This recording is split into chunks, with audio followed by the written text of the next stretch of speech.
Are there any, Oh, wait, there's not. Where's Blake? are there any additions or changes to the agenda? Blake is here, but, okay. And Terrence is on his way. Gotta wait.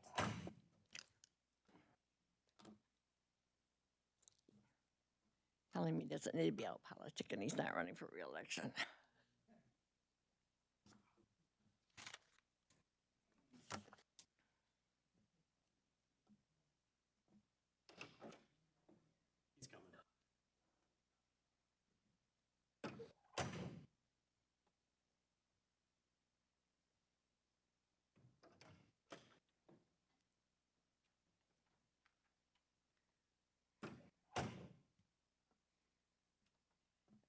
You're late, Blake, sit down, please. We've already done that. Now we do.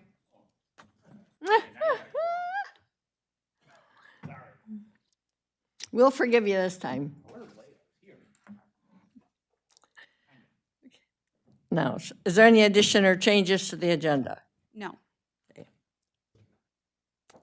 Approval of the May 8th minutes. Is there support? Support. Been moved and supported. All those, any discussion? All those in favor say aye. Aye. Opposed? The minutes are approved as printed. We have limited public comments.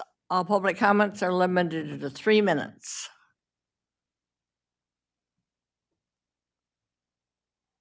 None? We move on to item number 6, construction code, you're up.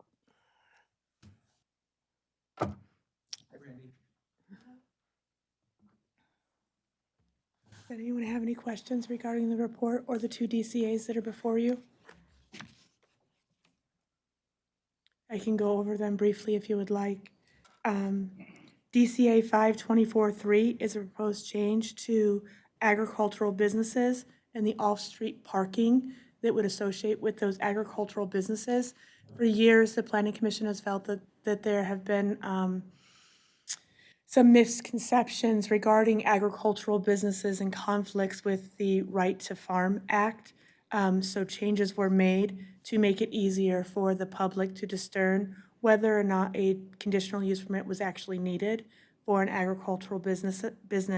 In addition, the parking requirements was made less restrictive, specifically for large animal breeding businesses.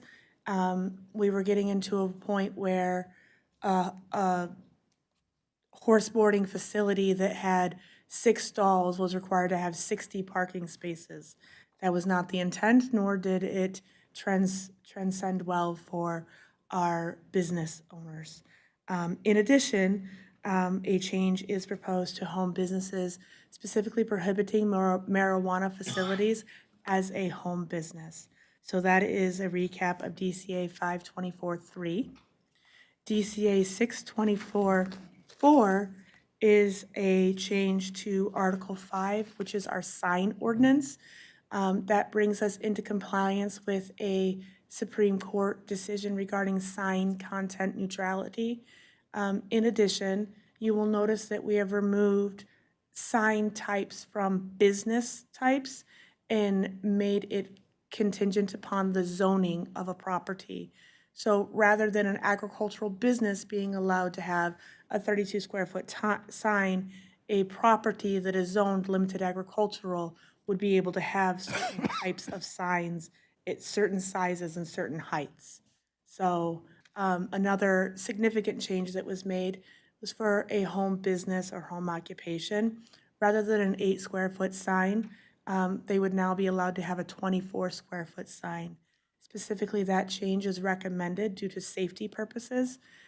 If you are driving down the road, specifically on Lawrence Highway or Clinton Trail 99, if you have a 8 square foot sign that's required to be located 10 feet off from the road right of way, that sign cannot be seen and can cause traffic issues for somebody actually trying to locate that business. Any questions?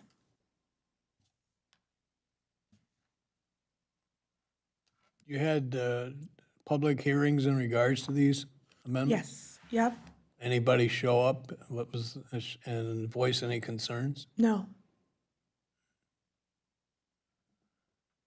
I would move them. Support? It's been moved and supported. Any further discussion? All those in favor say aye. Aye. Any nays? Abstaining, absent? Okay. It passes. Thank you.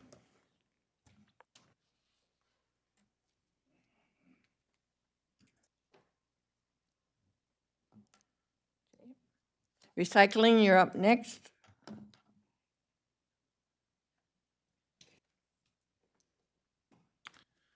Good morning. Morning. General updates. We're in the midst of operating our recycling events, education programs, and developing additional programs. The additional programs are the recycling trailers, the regular recycling trailer, and the electronic recycling trailer. And again, we're developing those in anticipation of the materials management plan update, focusing on recycling access and recycling rates for Eaton County. We just completed our Recycling Fever event on Saturday, June 15th. The department was able to meet all of our metrics and goals for that. And in your packet, there's a table with just some general numbers from the event. We had 475 registrations. Out of those, attendance was strong. Our volunteer participation was excellent. We had 18 volunteers, and we had about 15,000 pounds of household hazardous waste and about 18,000 pounds of electronics recycled during the event. And these numbers don't include the scrap metal and the yard waste that was taken at Delta Township Recycling Center. And in total, about 37,000 pounds, or about 18 tons of hazardous waste was recovered from our residents in Eaton County and disposed of properly. Our Eagle Infrastructure Recycling Trailer Grant, we are looking at receiving the trailer, and we've been meeting with Anytime now. Pro Trainer stated delivery about mid-June, and we've been meeting with Calhoun County, who has a similar program, and we've been working on with the hub and spoke model with our Sunfield Recycling Center. And our first area of operations is going to be Vermontville. Vermontville was able to write a letter of recommendation for the Eagle Grant. And so our pilot program will be in Vermontville, focusing on increasing access and recycling rates for people in western Eaton County. And the department, we're looking to expand from there.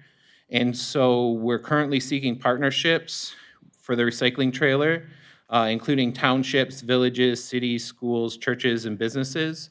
And if anybody has any recommendations or needs in their districts or areas, please contact us, and we will be looking to, again, develop our programs further and expand into other areas of the county. With the Calhoun Charlotte Area Recycling Authority, we're working with them, moving materials around. And again, the idea is to create enough volume to move materials quicker. So in rural areas, we have lower volumes, and so by aggregating and selling them, we're able to move more products and increase our cash flow. And finally, for the materials management plan, we're recommending that the Board of Commissioners, acting as the county approval agency for the materials management plan update, formally serve the notice of intent to the Michigan Department of Environment, Great Lakes and Energy Materials Management Division. And the notice of intent is referenced in the packet. And the notice of intent needs to be submitted electronically on the Eagle website. And acting as the county approval agency, included in the submission would be the April 17th, 2024 Board of Commissioner meeting minutes and resolution appointing the Eaton County Board of Commissioners the county approval agency. And serving the notice of intent just begins deadlines for approving the designated planning agency and the Materials Management Planning Committee. And already, the Board of Commissioners have already approved of the designated planning agency, and by submitting the NOI by July 6th, 2024, would put a deadline for developing the Materials Management Planning Committee by January. So it would be setting the deadline by January. And so, and if you have any questions about the notice of intent, submission, approval, I would be happy to speak with any of the commissioners and work with them on its submission. Yes, I thought we already did all that. The notice of intent is the formal submission recognizing that the county is taking on the material management plan as the county approval agency. And so it's just a formal submission to the state of Michigan. You need another board approval to do that? No, not another board approval, just a submission from the board. Yep. I believe the original resolution included the submission of an NOI. We just don't have to have it in yet. Eagle has suggested we wait till the last possible minute to submit any of our documents. And so that's what we're following. That's fine, but I thought that that's what the board had already done. Okay. Yep, in a resolution, yes. Hate being right all the time.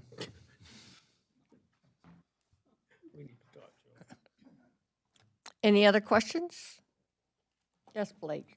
The partner agencies for the trailer, for the recycling trailer, are we having some luck with that, or are you just fielding some ideas right now? What is your actual overall thought? Because I would like, in my opinion, it needs to be, when we finally determine who the partners are, we need to structure very regular scheduled times so the citizens know. You know, it's going to take time for it to build.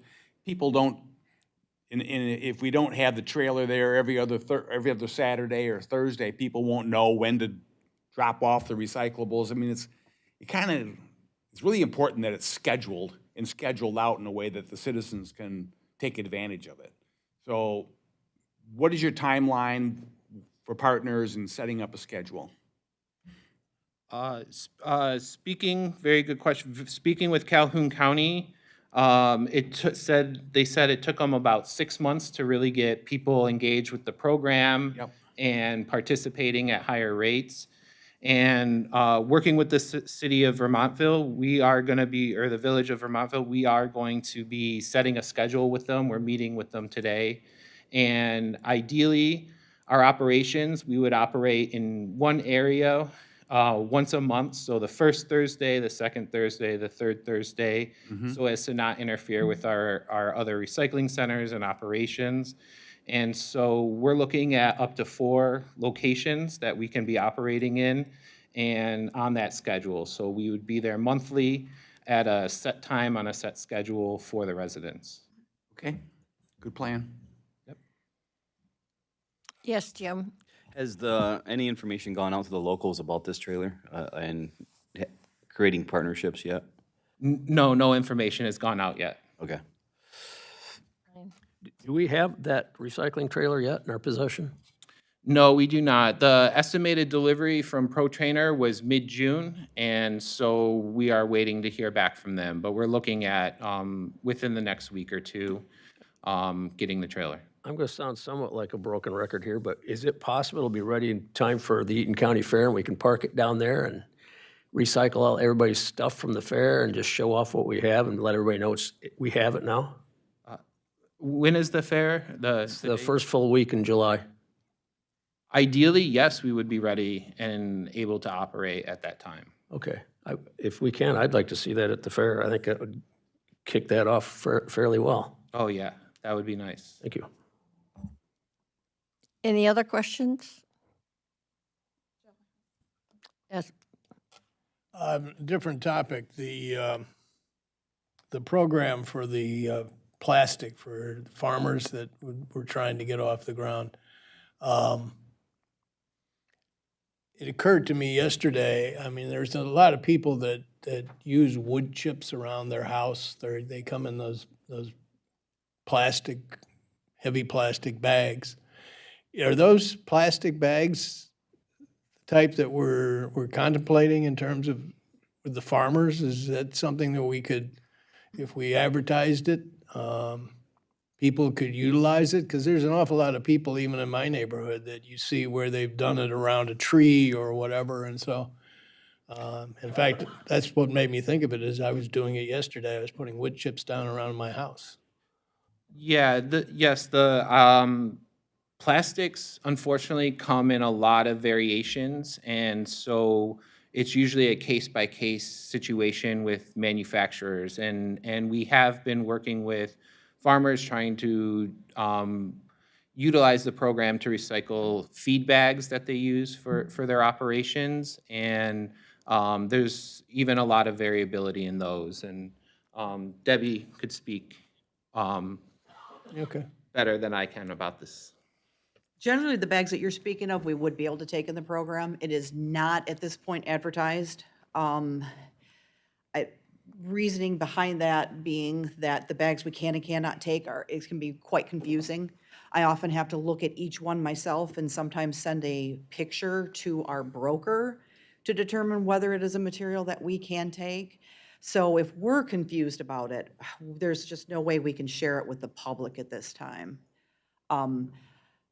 Seems like it's an opportunity lost because, as I said, I mean, you go to these places and they got the bags stacked and they seem to sell them on a regular basis. I know that I get 6 or 7 every spring and early summer. We to do work have around my on house. just the general ag plastic page, some bags listed on there, and we do occasionally have people who bring things into the recycling center.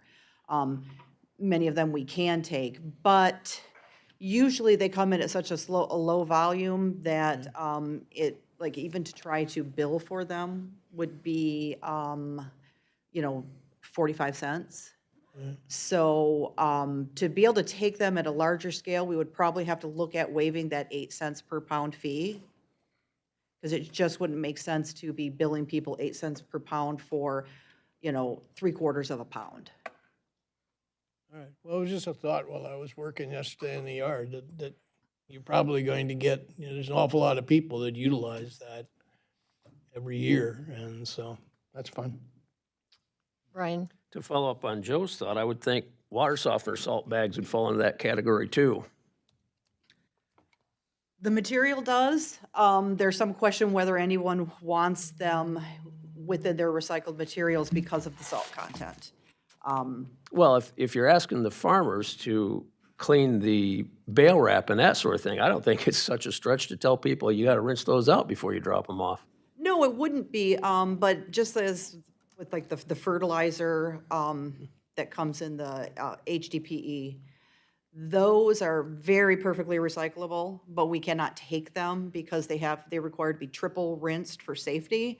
And we have no way of knowing whether they've actually been triple rinsed. So if there's a little bit of liquid in the bottom, we have no way of knowing whether it's actual fertilizer or a pesticide or water from rinsing. So we can't take those. All right, thank you. I'd like to add that with our recycling trailer program, there are ways that maybe we could be taking them since it's going to be such a low volume. And the dispersal of materials is pretty wide in terms of looking at the mulch bags and other bags of compost, topsoil, et cetera. And so if there's a buyer for it, we will take it. And that's how we feel. So we'll definitely look into that. It's an opportunity. Yep. Any other questions? Yes, Blake? back to the material management plan, you know, the process, it's in play, we're putting it together. Somewhere along the line, we'd like to look for some state funding to help with some of our material management. And, you know, some of our recycling centers, and particularly the one I live next to, is pretty much just hanging on by their fingertips to even keep it running, you know? And I think long-term, we would like to have some kind of funding to help keeping those places going, or they're gonna shut down. Do you have a sense of what timeline we're looking at for possibly acquiring some state funding once we have our plan in hand? Am I getting out too far? No, you're not getting out too far. That's been a major topic of discussion in meetings with Eagle and other counties.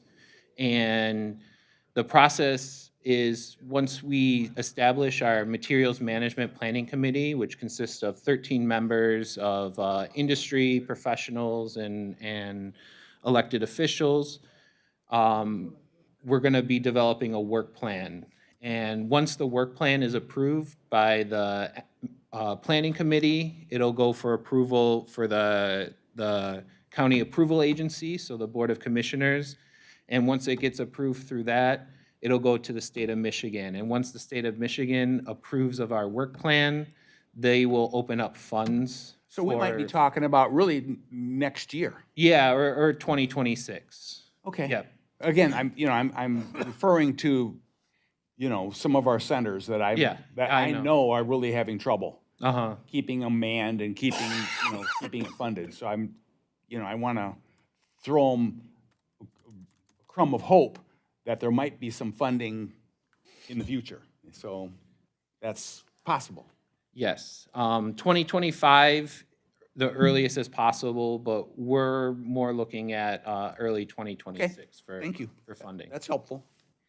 Yes, Terrence? Thank you, Madam Chair. Yeah, so I just remind Blake that the funding for the local recycling centers comes mostly from us. Right. Which comes from our surcharge that we have set up. So that's really the funding mechanism. The problem is, there's a lot of problems with each municipality running their own recycling center, as we've seen, as several have shut down. And so that's why, in my mind, our movement towards centralizing this process here at the county is really the answer. And so it might cost a little bit more to do that, but I don't think it's going to be too much more.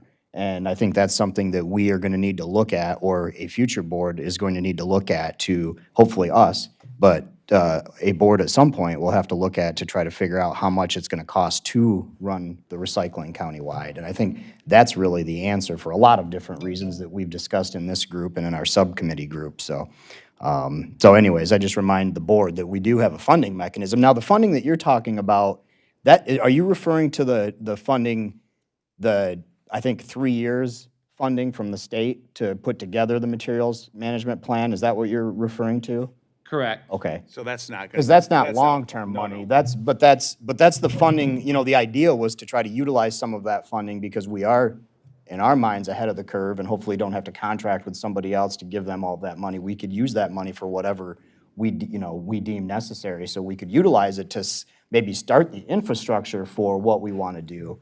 But certainly any long-term funding, at least from what I've heard, is going to have to come, we're going to have to generate it, and we already have a mechanism. And, I appreciate all of that, but we have recycling centers currently located in different areas of the county.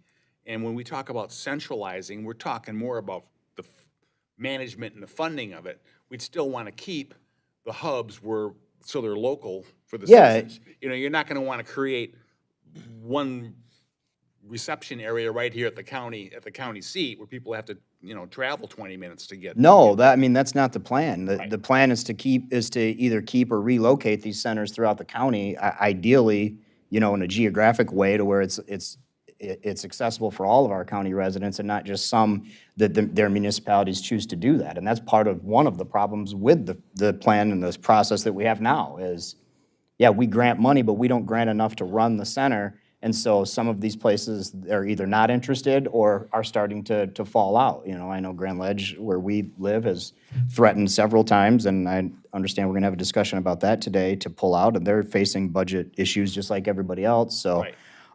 So yeah, I think, you know, if we want to continue this long-term, it's got to be centralized, but you're right. I mean, the drop-off locations are going to have to be around the county. And that's where this trailer comes into play too, is that kind of helps us too, because we can start to go mobile and try to figure out where the areas are that people are actually going to use it too, so that as we continue to grow in the future and add more, hopefully more drop-off sites, once we can do it more efficiently, then there'll be better access to our residents. Well, and there's more residents, look, you know, you've got to have the sites located where the residents live, you Yeah, know? yeah. In Grand Ledge. Well, the ag plastics problem is gotta be out part, I mean, that's exactly a good where the ag example. is. Yeah, yeah. You know, you got to put it where people are. 'Cause it's inefficient to drive. But I think the days of allowing the locals, not allowing, but, you know, we're not allowing them, but you know, them choosing to run this it's not gonna work anymore, because we keep seeing more and more fall off, and we're down to what, 4 centers now, or whatever the number is, and so, yeah, if we wanna provide this service throughout the entire county, then, you know, the only way to do it, in my mind, is if we do it. So, which is gonna cost money, I mean, and that's just the bottom line. How much more, we don't know for sure yet, but hopefully we'll be able to figure that out soon. Well, it costs the county money, where currently it's costing the locals money, because, you know, the local centers do have, they're staffing it and supporting it, and they're paying for it. So with our little bit of funding that we allocate. Some are paying more than others, some are, yeah, I mean, and they could go into some of the details, because that's the other part of the problem, is we don't get the full picture from the locals as to what they're actually paying and what we're paying, so it's hard to figure that out. But I've always contended, and I've talked with some locals, that they're actually willing to put some of their money into it if they don't have to run it. If they don't, you know, like I've talked to the city of Grand Ledge, and obviously they haven't taken any public position, but I've talked to folks there that are interested and willing, including the mayor, to throw a little bit of money at it just to get it off their plate and let the county run it. So I do think there are some agreements that can be had throughout the county with some sort of cost sharing with the locals, but yes, it will mostly fall on the county. But again, we set up this mechanism back in the 70s, right? Or the 80s? I believe it was like 1990. Okay, sorry. Joe, Well, thank you. I mean, that's kind of a segue. I wanted to say, again, as I've said in the past, I think this is the opportunity, and I think it needs. The Resource Recovery Department was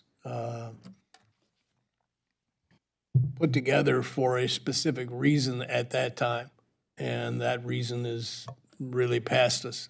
The situation with climate change has changed the parameters of which we really need to be working. I think this is the time, and when you start talking about the county taking over recycling and how you're going to do that, that's only one piece of what I think we should be looking at in terms of addressing the environmental needs of the county. Now is the time for the Resource Recovery Department to look ahead and reconstitute itself, including a look at the surcharge, which we haven't touched since we originally put this all together.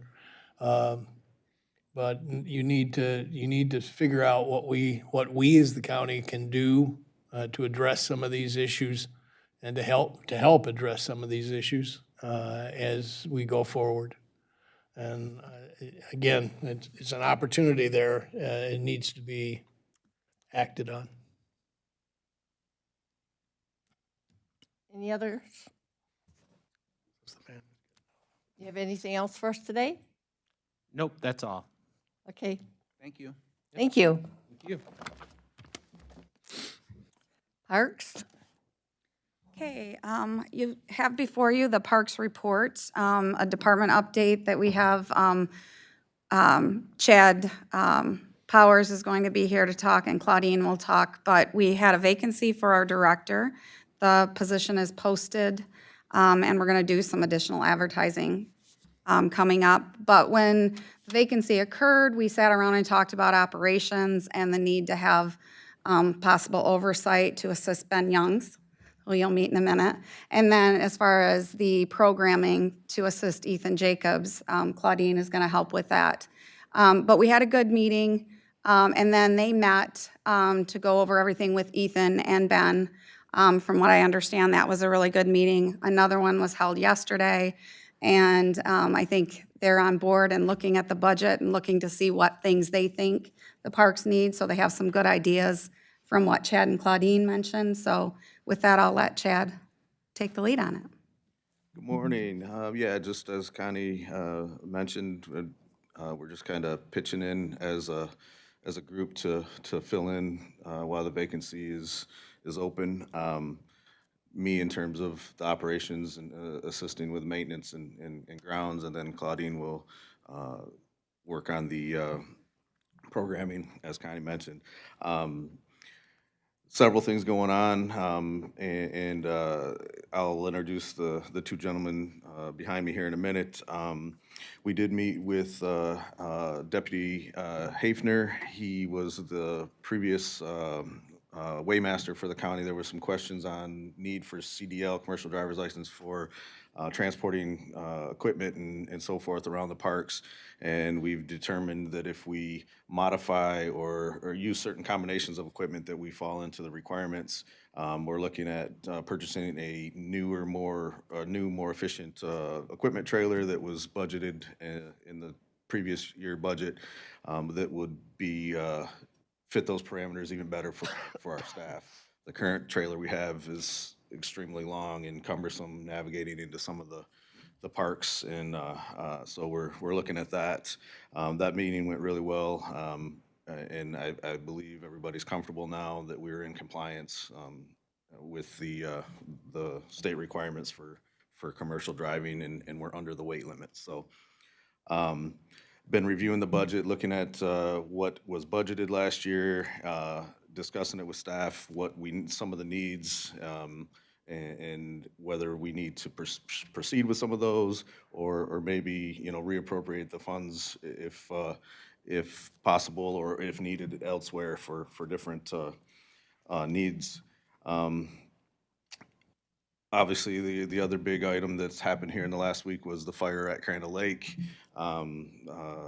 If you're not aware, I'm sure y'all are by now, but somebody or a group of people decided to vandalize and burn the dock down at the lake. The crew responded immediately. It's all cleaned up, taped off with caution tape to keep people from walking or getting out by it. It's all safe and made safe. So we did have a local business reach out to us about making a donation to replace the dock, and myself and Mr. Youngs are going to meet with them this afternoon, so I'll have more to report on that next month as far as what that entails. Other than that, yeah, we've been meeting. We've met a couple times now with the staff, and Claudine and I met again yesterday. Again, looking at needs and some of the things to move forward with, and make sure we assist the staff appropriately during this transition. So, with that, I'll introduce you to who wants to go first. Ethan Jacobs is the park's naturalist, and he'll talk a little bit about his role and what he's got coming up. And then after that, Ben Youngs, the Building and Grounds Parks Maintenance Supervisor, will speak. So, hi, good morning, everyone. So my role at the parks is really to put together programming for kids in terms of the natural spaces that we have. I also work a lot of hands-on with the invasive species that we're currently working on removing, specifically Japanese barberry, garlic mustard, and Dame's rocket. We currently don't have a commercial applicator's license, but we're working on getting that. So hopefully this coming fall, we can start to hit more of those bigger invasives like autumn olive, honeysuckle. And then as far as what we're currently working on, we are over at Lincoln Brick Park. We've got an interpretive center, but that's been closed for many years, so we're working on cleaning that out. and getting rid of some of the unneeded storage that is piled up there. We're going to be developing new exhibits, and hopefully by the fall, we will have a functioning interpretive center over there, so patrons can come and see what we got and learn more about the history of the park. And then as far as trails, I'm working with John Merrick to develop new and more accurate maps. And then we're going to link all of those to QR codes, so the public will no longer need a paper map. They can just scan the QR code, and then they'll have access to all of that. And then going along with that, we're also working on developing some story maps. So for each park, there will be like a dedicated information page with different highlights on each map that'll tell them where they can go to check out some of our historical sites, learn more about some really cool geology that we have up in Grand Ledge.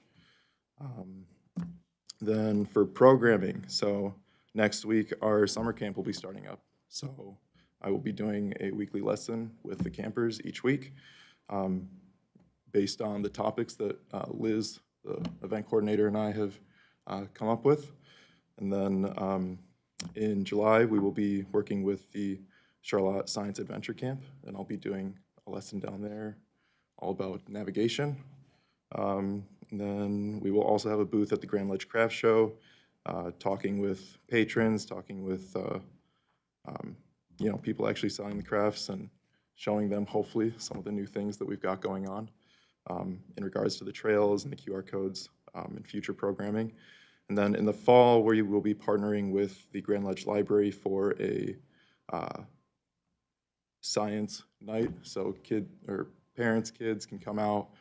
We'll do a walk around the trail, talk about the history of the park, and then at the end, we'll do like s'mores and debrief. And then we will also be doing a bat night. So the topic will be bats in Michigan, and hopefully we'll have these acoustic bat monitors by then. So we'll go out, and these monitors will actually be able to pick up the different frequencies that the bats in the area give off, and we'll identify those and go from there. Does anyone have any questions, comments? Yes. Thank you, Madam Chair. Just real quick, you touched on it a little bit, but the summer camps, we're all good with those going forward. No concerns with Travis's departure, that there's going to be any issues with those? I don't think so. Liz has everything set up in regards to licensing. That license doesn't expire until 2025. So as long as we get a new event coordinator in before then, we should be good. And then the seasonal staff, they have all their certifications in regards to CPR and the necessary things they need to have in order to work with the children. So everybody, all the kids that are signed up for these summer camps are still good to go then for now? Okay, good. Very good. How many do we have signed up, do you know, approximately?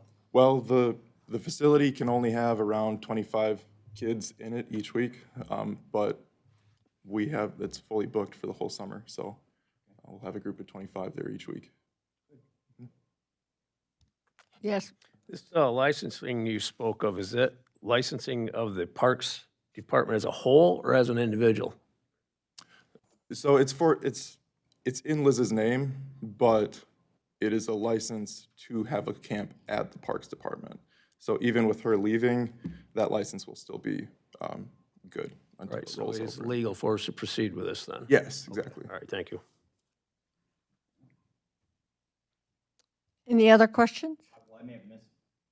I may have missed something, but I didn't Okay. realize that our event coordinator was leaving as well.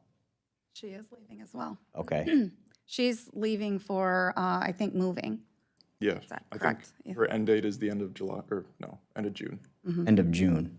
Okay. So who's running the camps then? Are you running the camps or? I will be there each week for a lesson, but our seasonal staff will be running it. And everything has already been set up.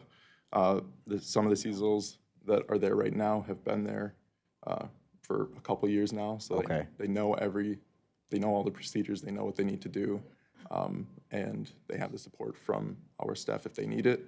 But Liz has all the busing set up, she has all the field trips set up, so everything there's nothing extra that anyone has to do. Everyone, if they're just, because last year, Liz's job was like primarily support anyway. The counselors ran most of it. So. Okay, okay, all right. Chad and I were just at the park yesterday and actually talked to Liz, and Liz was confident that that everything's all set up.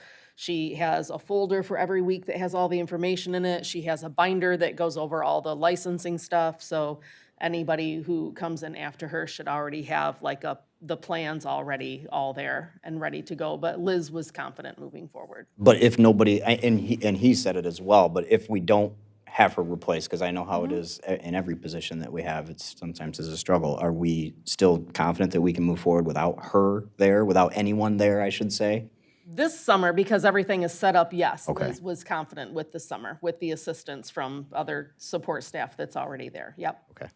And just, Ryan, you have a question? I'm more concerned with assigning the supervision of these kids to temporary staff, seasonal staff. I mean, shouldn't we have a full-time employee heading that up and keeping track? How do we vet these seasonal people? I mean, each seasonal has to go through a background check. And the seasonal staff that we have this year, we've got 2 that are teaching students that are, one is going to be graduating soon, I'm pretty sure. We have 1 teacher and we have a parapro. So everyone has experience working with kids currently, or they are going into the field where they're going to be with students. And I mean, they all have to go through a background check anyway, so. All right, thank you.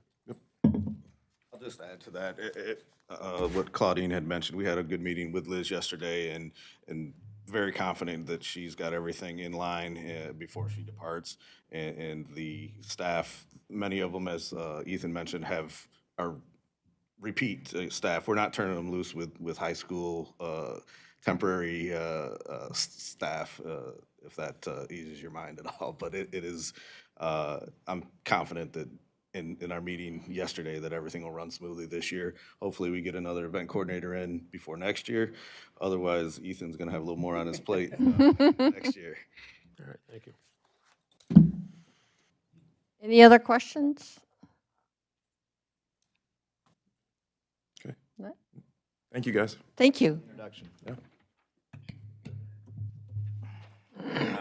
I'm Ben Youngs, maintenance supervisor. I won't talk as long as Ethan.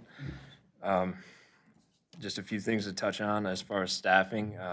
We're fully staffed with 10 seasonal employees and 52 have applied, so we have a healthy pool of replacements should we lose anyone. We're working with Ben Dawson to create 1 to 2 part-time operations positions, and that they would be able to lead seasonal employees and provide support to full-time staff on a part-time basis year-round. So that we could carry over some of our experienced seasonals and not lose that knowledge every year. Ongoing projects, we got Lincoln Brick Interpretive Center HVAC. I've got 3 quotes in on that. The current system is approximately 25 years old, so it's a good thing to get done. We're mostly focusing on public safety and security in the parks with a lot of our aged structures out on the trails, a lot of stairs, bridges, boardwalks that have lived their lives and can't be Band-Aided much more. So those are being removed and unfortunately not immediately replaced. Adding lighting and cameras to the parks. And we're continuing to identify and prioritize the removal of any dangerous trees. We've got a lot of hollow trees we're finding that need to come down before they fall down. And then I had, my news was Crandall Park dock fire, which Chad touched on, so I think we're good. Any questions? Blake? Ben, thanks. And I know you got a lot to do there. How are things going over at the kiln? So we're still waiting on Bowen Masonry, and Claudine or Connie may know more than I do. Yeah, I was gonna speak on that. I was gonna come back up, but, so, obviously jumping into this and kind of getting my feet wet, learning the situation. So we are, still dealing with the contract issue, with Bowen Masonry. Well, I'll talk more about that in the Parks Group after this, but, I'm planning to reach out to them and meet with them and kind of get this all hashed out and figure out where we're at, and I'll have a better update for you next month. Okay. So, The summer is moving by quickly. You had a question, Brian? Yeah, we were talking about trails a few meetings ago. Is all the storm damage gone from the trails now up in Fox Park and the other parks? Yes, the trails that are going to be open are open. As far as that path leading out to Pinch Highway, that's not been reopened in Fox Park. And as far as I'm aware, we don't plan to reopen it. There are a couple of trails at Fitzgerald that we have not cleared because they're not on our land. One of them is on private property, and our map actually says not to go on that trail during hunting season. So it may be best to just not have that trail anymore. Yeah, everything's opened back up otherwise. Okay. Yeah. So, every trail that we have access to in regards to our leasing agreements has been opened, aside from the one on Pinch. There's no more storm damage except for removal of lumber that we're hoping to do probably in the winter. So these trails that we're not going to reopen, do we need to post them and let people know that Well, put a barrier up, or what that's should we going to do be with that? part of what Ethan's working on with John Merrick to update our maps, and we will post. It's pretty obvious there are trees across them, so if you didn't know they were there, you probably won't know they're there still. But we're going to update our maps, and we can absolutely post that these trails are no longer open. All right, thank you. Next question about the fire. Yes. Right down the road from my house. I guess it's a good thing in hindsight that we didn't have that launch operational at this time. We would have lost more, but that begs the question, the remainder of that dock that we do possess, are we able to put that in place once this is corrected? That's going to come up in the meeting that Chad and I have this afternoon. Okay. We're going to find out if their systems are compatible with what we already have. Ideally, yes. We can put our ADA kayak launch onto the new dock. Okay, so we won't have to rebuild that concrete portion then? No, the concrete footer should absolutely be something they can build off of. But as far as the launch that we have that was not attached to the dock when it burnt, hopefully we'll be able to reattach that to the new dock. Yeah.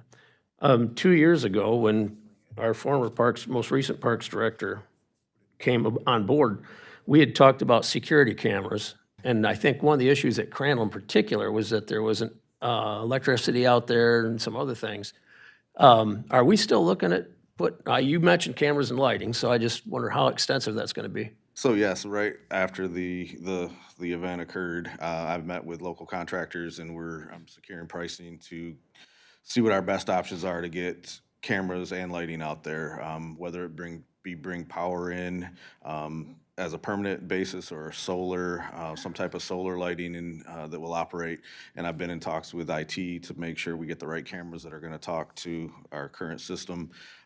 You're correct, there is no power out there. The only power is recently, well, the high voltage, obviously. Well, yeah, tap that.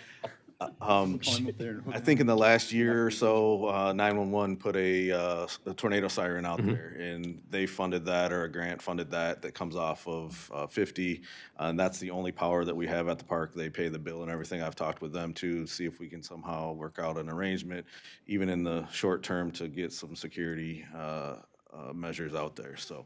Okay, well, after the fire, I was contacted by a resident through text, and she suggested that perhaps we should put a camera out there or more than one camera out there that's mounted high enough that it's like the online traffic cams, where anybody can go into that camera and look at the lake, look at whatever's going on in the park, and that might subliminally head off some of these people that want to go out and damage everything because they don't know where the camera's pointed and they don't know who's watching.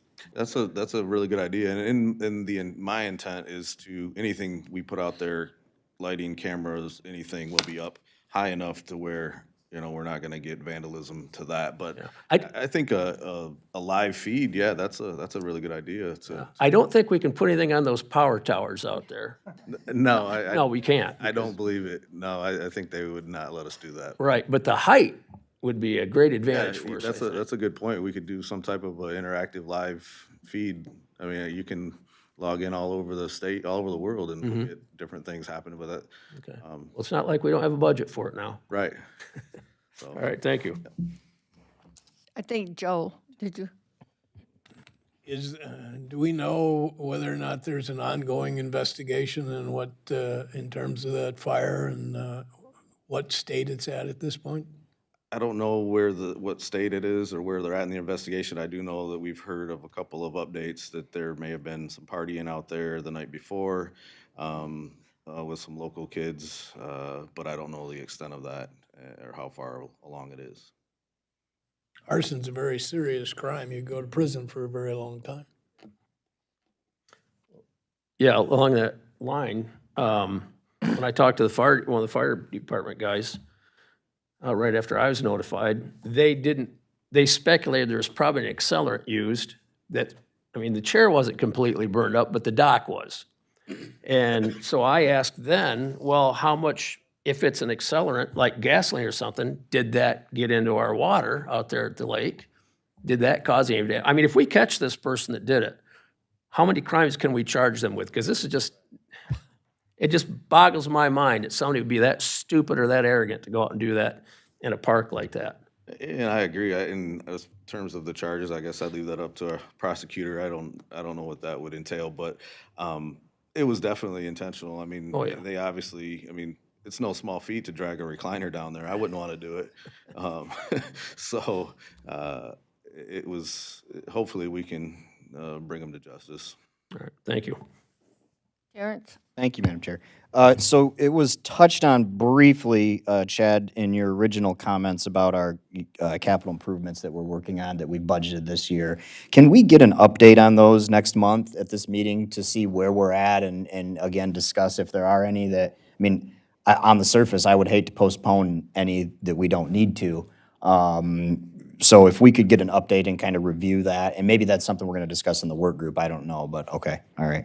And then the other question I had was, it was mentioned Ben had mentioned the bridges, the footpaths and things like that that were in pretty bad shape that needed to be replaced. I don't recall that we've ever seen anything like this, either in this group or in the Parks work group, but do you have like a list of, compare it to like the state's critical bridge list? I mean, is there a list of these things, and then, you know, the idea of looking at how much traffic, just to try to prioritize, are these actually, because you said, you know, some of them we're taking down, but we can't fix right now.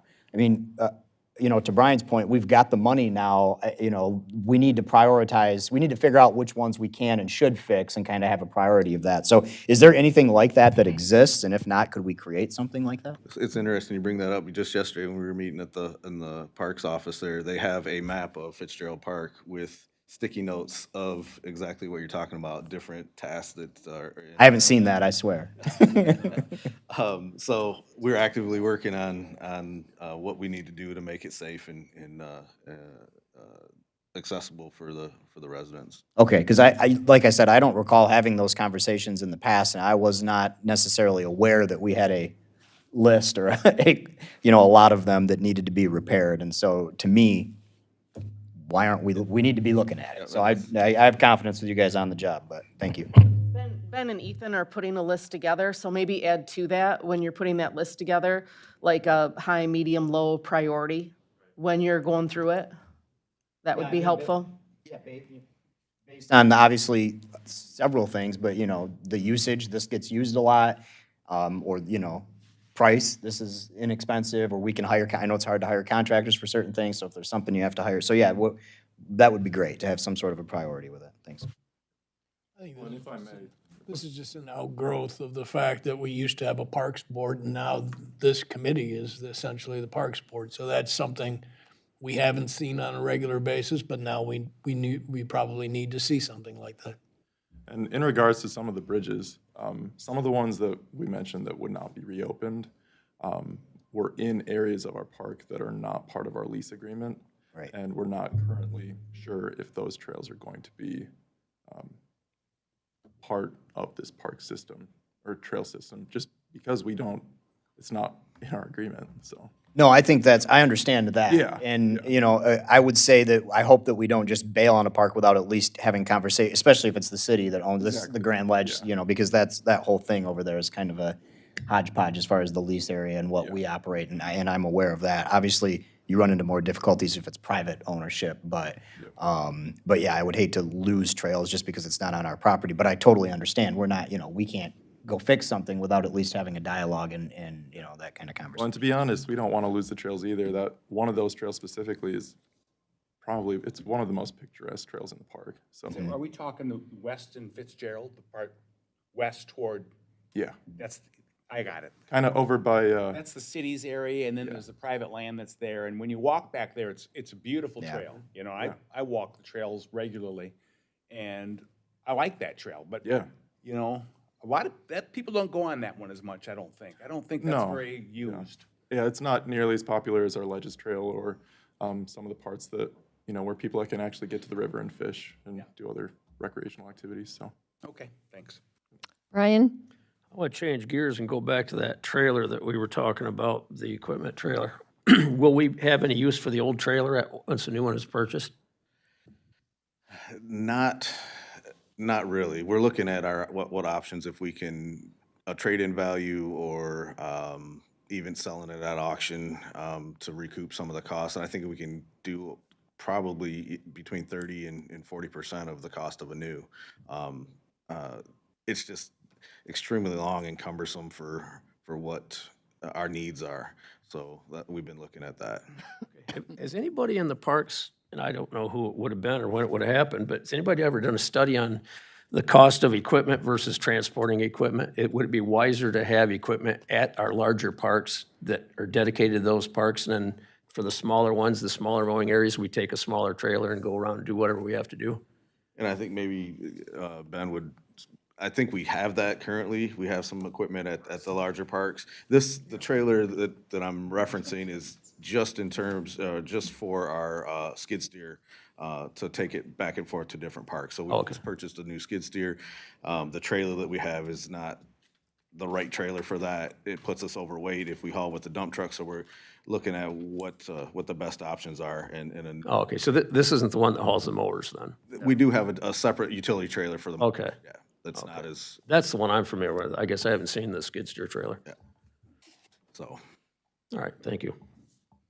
Well, you two are Any other on the questions? job. Terrence hasn't seen the list of things that need to be done, and you haven't seen the trailer, so you guys need to kick yourselves into gear here. Well, I do sleep at certain times of the night, but. I think you might want to reassess that. Chad, were you going to go over the trailer and grader? Oh, yeah. As part of so it was budgeted for about 25 grand for the new trailer, which is extremely high. I think we can purchase it for about 10. And with the remaining funds, I would like to purchase a road grader attachment for the skid steer. We currently either rent one or we hire it out contractually through a contractor, and it would behoove us to make that purchase. I think that was an additional 9 grand, something like that. So for the budget we had for the single trailer, we can get 2 birds with 1 stone if that would be your wishes or.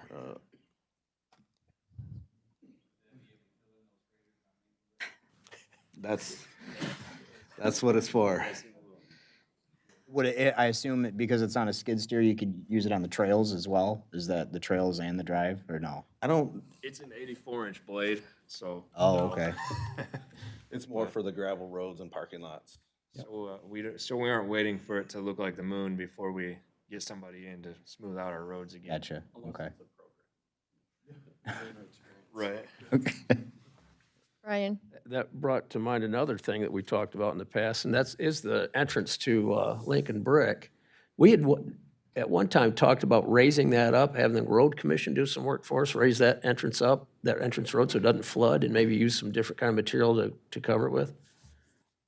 I'm not aware of that, but. So Travis was familiar with this more than me, but from what I gathered, they looked into it, and that is the lowest spot. There's no place to drain that water to. Well, that's why they were talking about raising that driveway up. Right.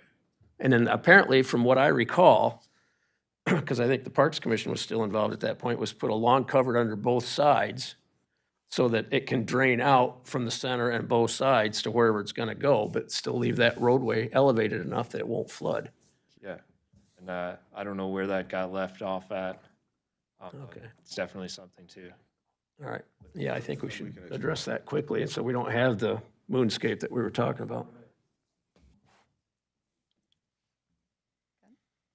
Any other questions?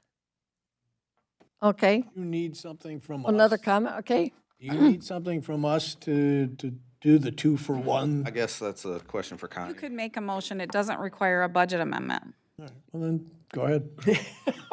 I mean, it doesn't require a budget amendment, so if the committee's okay with it. Just wanted to kind of run it by you and let you know, No, I appreciate that. I our just option. wanted to make sure that if you needed something from us, we could do it. They're just trying to take a look at everything together right now. Okay. Any other, okay. Oh, sorry, I'm not. Hey, so just wanted to let you guys know Great too. introduction. Hey, everybody. Good morning. Ben Dawson.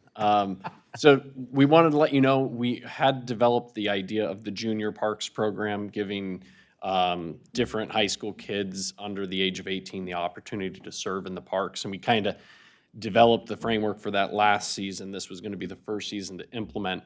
And up until this point, we thought we were ready, but in discussions, we don't have the capacity to manage under 18-year-old employees, so that we will not be doing that this season. Part of the discussion we're having about the part-time, which Ben had mentioned, was kind of creating more capacity so that they could take on things like that, and then also take on bigger reach and doing the infrastructure projects, so they can move beyond just maintaining and expand that to doing the build-outs that we're been discussing here. But I want to let you know that because it's come up a few times, and up till now, we've been talking about if you have high schoolers that are going to have some time this summer, encourage them to apply. And unfortunately, we won't be able to offer that this season. So wanted you all to know. Didn't we have a commissioner's daughter that was interested in something like that? That's what started the whole conversation. That was my recollection.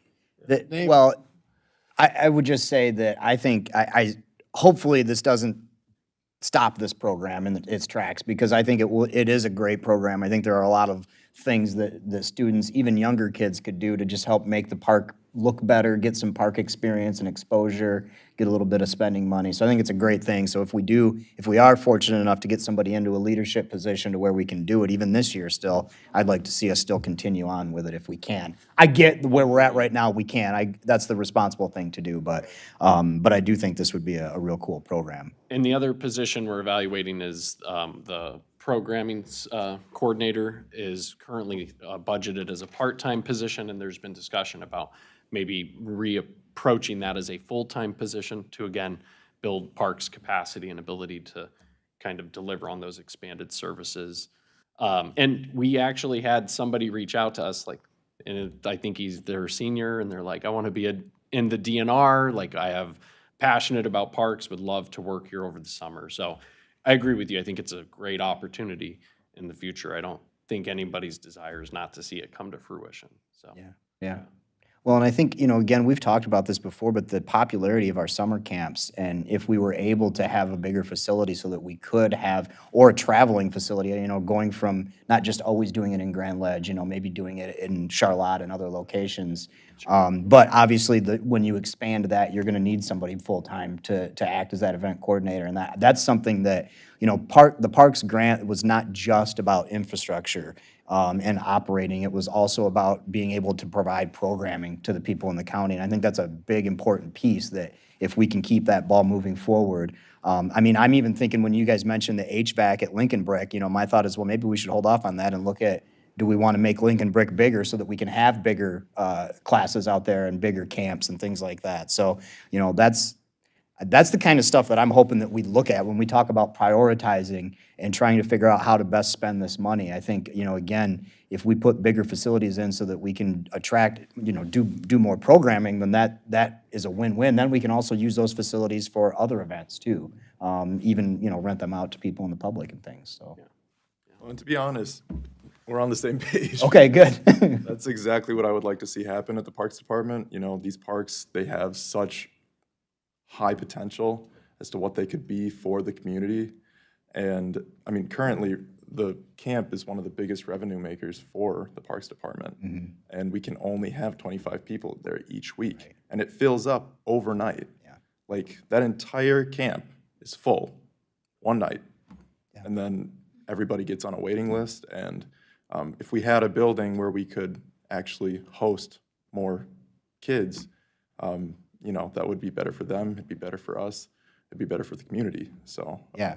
Well, and you could charge, obviously supply and demand, we could charge enough to help pay for the cost of the buildings too. This doesn't all have to be funded by the millage. It's, one of the reasons that happens, and I know for a fact because I was there a few years ago, it's a lot cheaper than daycare to go to the parks camp. It's also, in my mind, is you're outside, you're doing things in nature, I'm not surprised, and I would love to see us be able to grow that, and obviously it would take some investment, but you can see that the return is gonna be there, at least in the summertime for sure. So I think, not to mention, the amount, the fact that it could pay for part of itself is great, but just think of the number of people that we're bringing into our parks that maybe have never been there before. So their families have to come pick them up every day. Oh, that park's cool, it has this. So it's just another great way to continue to build the momentum to grow the parks and like you said, utilize these fabulous parks that we have that are just underused right now. Yeah, Grand Ledge alone, the geology there, it's one of a kind. There's not another place in the Lower Peninsula like it. And if you want to see sandstone cliffs, the only other place to find it is Pictured Rocks. Yep. So, yeah, it's worth highlighting. Thank you. Yeah, thank you.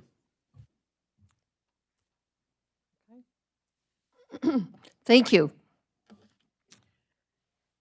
Move on to miscellaneous. MVAA grant is on the agenda. I apologize, I did not get a resolution uploaded in the packet, but I did pass one out to everybody, so you should each have one. Okay, as long as I change the second number to 115. I just noticed that. The top, there's two places. so- 111 down below, I see. Yeah, I'll change that one to 115. I'll support. Okay, Support it. who moved it? Blake and Terrence Oh, supported. take your choice over here. One moved and the other supported.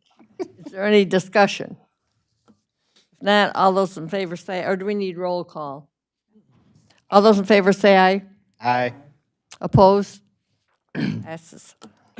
Okay, the next is the information about the public art grant that we received from LEAP.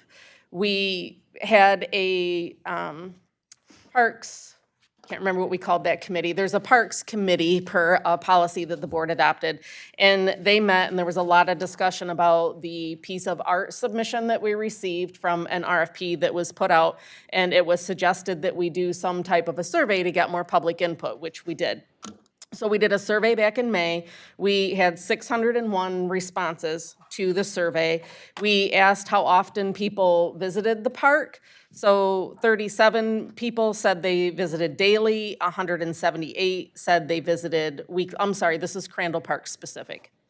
178 said they visited the park weekly, 226 monthly, 127 once or twice a year, 26 never, and 7 marked at NA. So that's just to give you a good snapshot of who's visiting Crandall Park at this point in time. So we asked if they would like to see this piece of art installed at the park. 16% said yes, 77% said no, and 7% were undecided. Few things important to note there. Many individuals that voted no did suggest what type of engraving they would like to see on the art, so we're not sure if that really was a no, since they made suggestions for what it should look like. They also, several people said they didn't want their tax money spent that way. So if they, even though all the information said it was a grant, so if they knew it was a grant and not tax money, would they still have voted no? Several individuals said they wanted it left as a natural area. Some who voted no said they weren't opposed to the art, just not that piece of art at this time.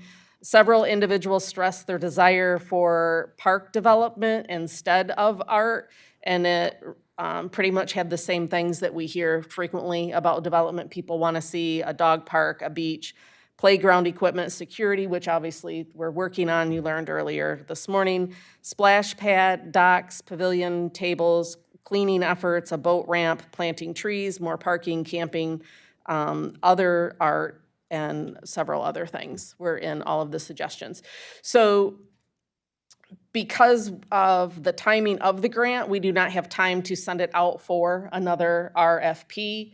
We could put that same piece of art at a different park, but I don't think if people wanted it at Crandall, I would hesitate to move the same piece to a different park, and I don't know what park it would fit in exactly. So pretty much our only other option at this time would be to return the money, which would take board action. Yes, Terrence. Yeah, Claudine, I may have missed it in your discussion of the survey results, but just total of the people that took the survey, how many were in favor of that piece of art and how many were opposed? 16% said yes and 77% said no. I was one of the 77 that said no.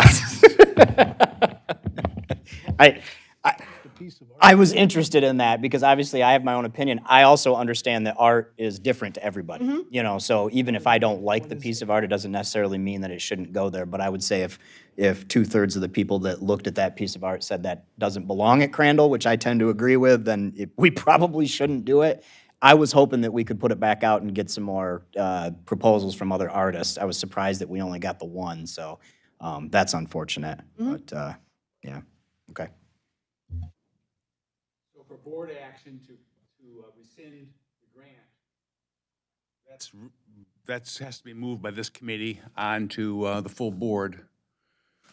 That's what I would suggest, yes. Yeah. Why don't we just move the piece somewhere else? Jim, do you have any? I'm just going to speak on the process of this. We could do this type of survey for single thing we do at a park. And if you put this out there for putting in camping, we'll probably get the same type of results because most people want it just left alone. So I'm not sure if we do this in the future, what kind of survey, because if you do online surveys like this for social media, you're getting negative feedback.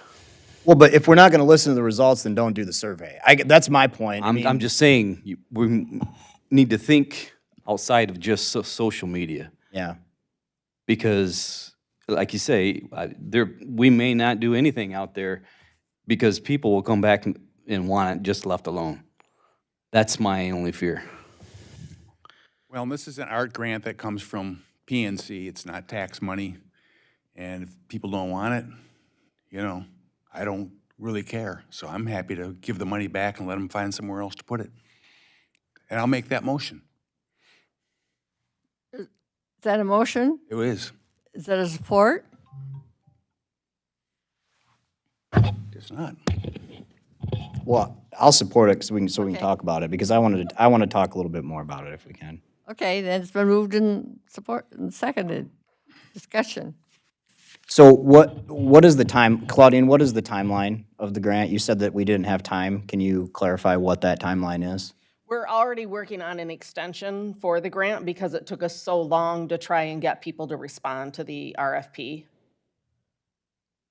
So what is the timeline? Yeah, so originally, the extension was until the end of this month, till the Okay. end of June. And we don't think that we could try to, before just sending the money back to them, ask them for more time to be able to get additional responses? I'm looking for the email from Emma when I asked her about it. It's from the Arts Council, right? That's who we're dealing with now? LEAP administers that grant. But they've transferred This is that an whole old thing. grant, so LEAP is still administering So it's this. the old grant before Yes, it LEAP has gone to the changed Arts over. Council, correct. See, LEAP no longer administers this grant. They've passed it off. They figured it wasn't really part of their mission. Correct. So the Arts Council has it now, but LEAP's still administering this one, so that's who I've been working with, is LEAP. So if there was a need to bypass another, if the need to bypass another RFP needs to happen, that is fine. We are eager to have this wrapped up and would prefer not to do another extension. While we'd prefer it still happen in the park, we understand if that's no longer the case and another site has to be selected. I think if there is another viable option that can still happen within the timeline, that would be preferable. Joe? Well, I guess I'm somewhat puzzled. Did we commission an artist to, We put out an RFP. right? And so my feeling is, we put out the RFP. I tend to agree with the chairman. You're gonna get people who are opposed regardless. Maybe we don't put it in the park, but I think you can find another place for it. If you send the money back, you're basically telling the artist that we've decided we don't like your work. And I don't know that there's any reason why we should do that. I mean, art is always subjective. I don't care what art you're actually doing. It's one of the most subjective things that you can get involved in. So you're going to have people who like it. You're going to have people who don't. You can look at any other part of art, whether it's theater, whether it's music, whether it's someone taking pictures, or someone, developing a sculpture. I was just shown a rendition of it. I don't feel particularly favorable to it. I don't feel particularly unfavorable to it. It's not something that I personally would have probably developed if I was interested in doing that. But on the other hand, I don't see any reason to turn it away. And if you give the money back, then essentially, I guess you're telling the artist that we've made a value judgment in regards to your piece, and I think you're going to be hard pressed to have any other artists get too terribly involved in the future. So I personally either put it in the park where it was planned to go, and or find another place for it. But I think we keep it.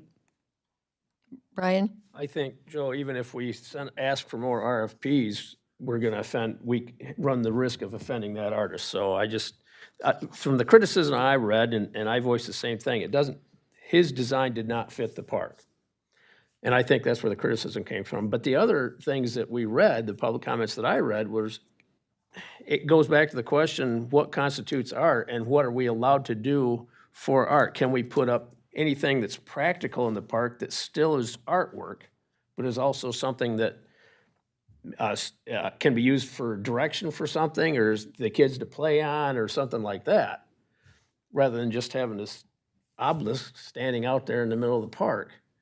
So I don't know what the criteria is from this art group as to how the money can be spent, if it's one item or several items, or what. I don't know what the criteria is. Jim?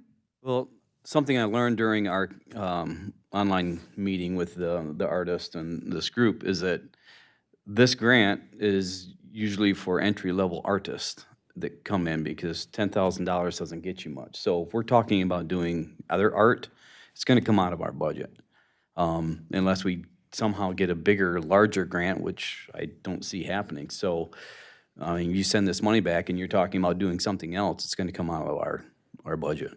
The millage. Just so you're aware, this is, we give the money up, we give it up. The rest is on us. Any further discussion? Is it something we need to vote on? We need a vote, get a motion, Good. and I'll support. Okay. Motion is to send the money back, right? Correct. Is there support? Karen's already supported it. Oh, yeah, okay. All those in favor say aye. Wait, more, what? Your answer, Claudine, the extension.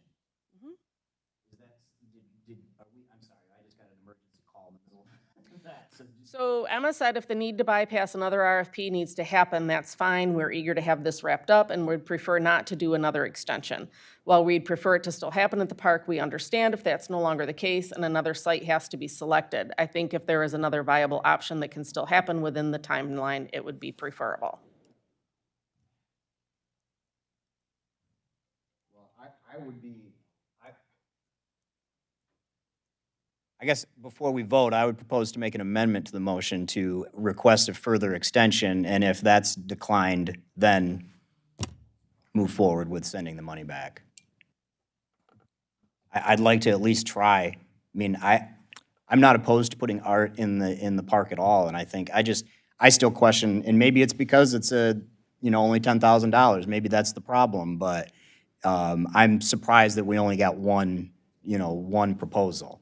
And so then I question the process, and did we reach out to the right people to get those proposals? And I don't know the answer to that, but it seems to me most art contests that I've been involved with similar to this, and we've done some in the city of Grand Ledge, we've always received several proposals. So anyways, I would amend the motion to request additional extension, and if that's declined, then send the money back. You can make it a friendly amendment, and I'd agree with that. Okay. So it's been moved and seconded. With a friendly amendment, Yes, to amend it.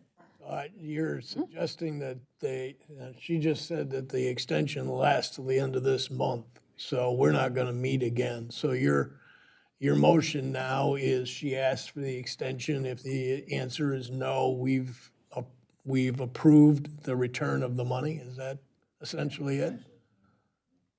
I'm not in favor of that. All right, just want to make sure that we all understand, because we're not going to, unless we have some kind of a special meeting, which I don't foresee. Okay, so we're going to vote on the amendment, okay? Well, it's a friendly amendment, so it's been accepted, so we'll vote on the, All those in favor of the amendment, say aye. aye. Opposed? no. I think the ayes have it. Two and two. It's on You do a roll call vote? Okay. On you. Too, So you have to You're the decision bar. How do you vote? Well, I guess it wouldn't hurt to extend it. I'll go along with Terrence. Yeah, I mean, if we can. I mean, I don't mind having an art piece here on the county complex. I just That's- don't want that I'm piece. sitting here thinking why you can't put it right out front.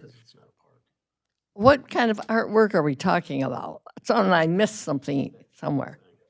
I mean, what, it has to be in the park? I think that was, No, we can ask to move it to a different location. It's just where does that particular piece fit? Does that particular piece fit here at the county complex? It has to be somewhere where it's visible to the public, where people see it. You can't just put it out back by the pond. It has to be visible. That's not a- Put it right out front. I thought it was specific to parks, not just to the county. All right. We can ask to amend it to move it. Right.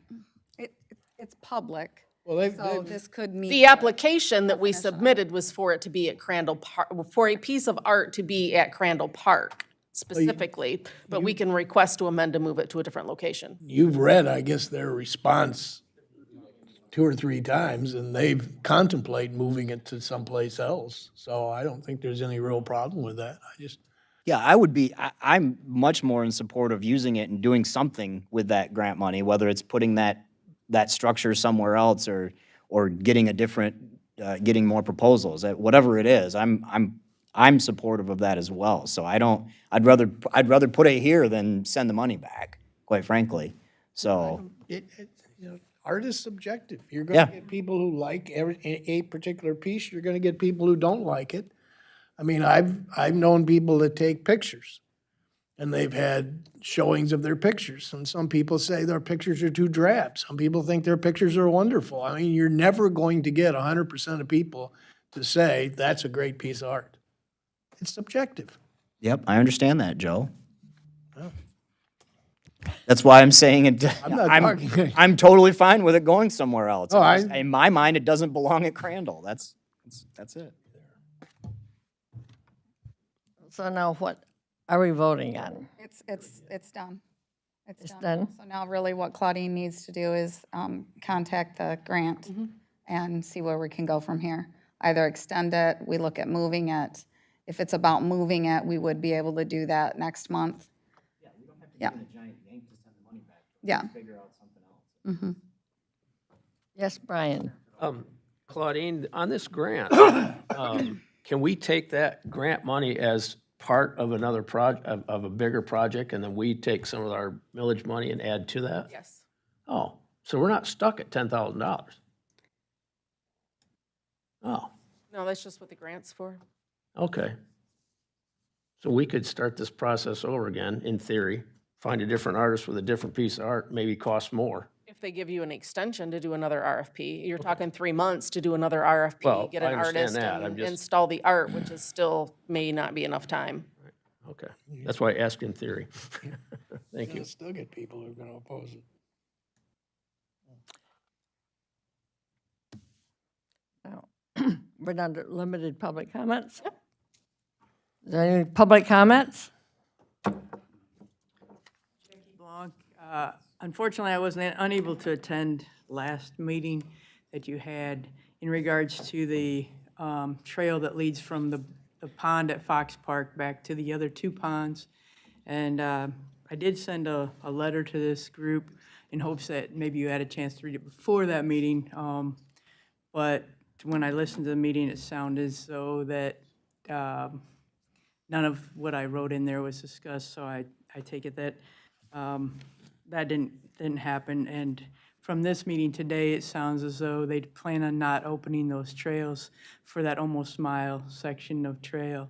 I understand that there's a lot of infrastructure that had to be deferred because of lack of millage in the past. And it's nice that they're trying to address that. I don't understand why we're closing off so many trails and so many structures without having something in place to be able to work on finishing that project instead of just starting something like a partial removal. Oh, I mean, I was excited when I wrote that letter. I was actually excited to see that they had completed some of the trail work, about 200 feet or so of it, and so I was excited that it was actually going to continue.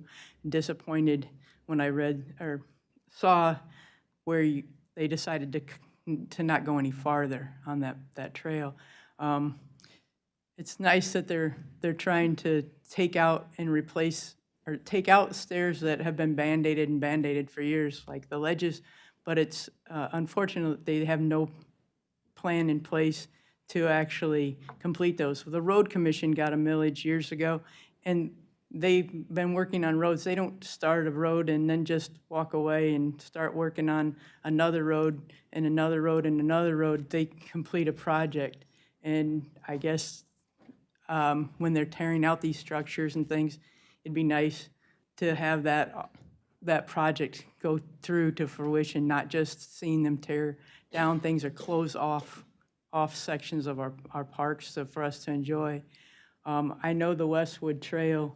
I hike all the trails a lot. And the section, they took out a bridge going across Bloodwell Creek. They took out one of the bridges, and they said that the trails were clear, that they used. I was there yesterday. It's not true. There's been a stair that's been broke on one of their other stairs. Maybe they're planning on removing that completely too. That's been broke since last May. There's a branch that's a log that's across the Ledges Trail that's been there since at least the beginning of April, and there's sections of that trail that people are now taking boards and branches and putting it across because of the mud. So I think they're doing a lot better job this year than they were last year on their mowing and things, and I understand all the infrastructure problems because I know that they didn't have monies in the past, but we have the funding to do this, and it's it's sad to see things just getting closed or tore down and not being built up. That's me on the personal level. Now, I'd like to approach you on another level as I was hoping to be able to talk with whomever was in charge of parks today because I'm in the garden club for Grand Ledge, and we've been taking care of the Fitzgerald Park flowers beds for years. And with that, there's a hose that comes across from a city facility that goes under the drive and waters the plants there. Our vice chair approached, the Parks Department has always maintained that hose for us in the past. They take it down in the wintertime. They take it back out in the spring for us. We work with them on getting the water turned on. And when our vice chair reached out to the parks staff to do that this year, she was told by the maintenance supervisor that the lawn tractor had hit the hose and they weren't any good and we'd have to purchase other ones. So I was put in task to go see the city of Grand Ledge because they're the ones that did the mowing in that area. When I contacted them, they assured me that they didn't do that. I went out and looked at the hoses and they were sitting out there, and they all blew out because they didn't get put away last fall from the Parks Department. So, because our concern was if we purchased another hose, we didn't want to get run. We never had, all these years that they've mowed out there, they've never ran over, I mean, they mow high enough that it never damaged the hoses in the past. So we were concerned with the city on, okay, if we replace this hose, are we gonna have a problem with it? But when I went out and actually looked at the hose, it blew out because it was never blown out and it was weather checked, and so it was ruined. And so I have to go back to the garden club, and we have to make a decision if we're purchasing another hose or if the county's willing to replace those hoses and maintain them, or if we replace them by getting donations for our group to replace those, are we going to, is the parks still willing to take them in and put them out like they had in the past? So I guess I'll try to reach out to them. I was hoping to talk to them before they left here today in regards to that, or talk to somebody in regards to that. But I know the garden club, we would like to continue to maintain that flower bed, and we would like to work with the group to do that. And I'm sure that we can probably find some donations to be able to purchase some replacement hoses, but we also were hoping that they'll maintain them like has been in all the other years we've been taking care of this. So thank you for your time. Thank you, Jackie. Any other public comments? I guess, do we have a motion to adjourn? Okay, the meeting is adjourned.